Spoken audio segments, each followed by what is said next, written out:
Тұрсынбектің қызы сұмдық видео жариялап, жұртты жылатты.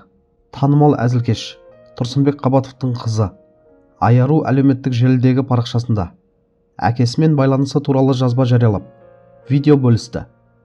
Бұл туралы Demokrat.kz сайты хабарлайды. Қазір бәрі оның қандай жаман адам екенін айта бастайды.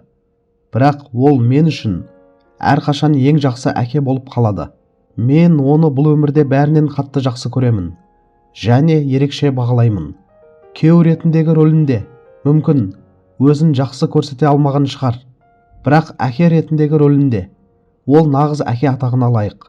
Өйткені осы жылдар бойы өз махаббатын үнемі көрсетіп келеді. Қазір арамыз жақсы, бәрін ашық сөйлестік. Адамдардың оны жамандап жазған сөздерін оқу маған өте ауыр.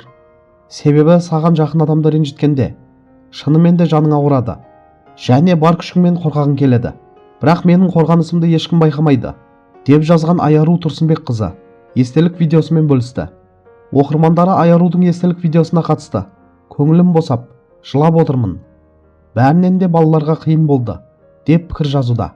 Құрметті көрермендер, Айарудың жазбасына не түсінеміз? Айарудың айтып жатқанынан оның жазбасының ең ауыр тұсы дәл балаларға тиіп жатқанын көрсеткендей, өз әкесін жамандап жатқан комментарийлерді оқу кез келген балаға оңай емес.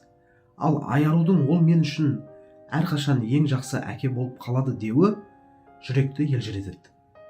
Әкесі мен баласы арасындағы байланыс ешқандай дау-дамаймен өлшенбейтін ең таза сезім.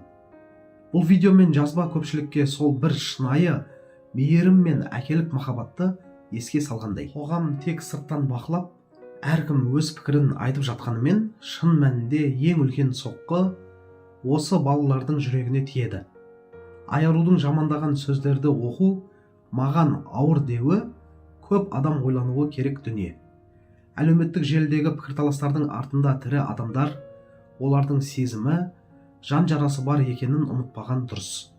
Сол себепті бұндай жағдайларда балаларға да, екі жаққа да түсіністікпен қарап, тыныштық тілеген жөн.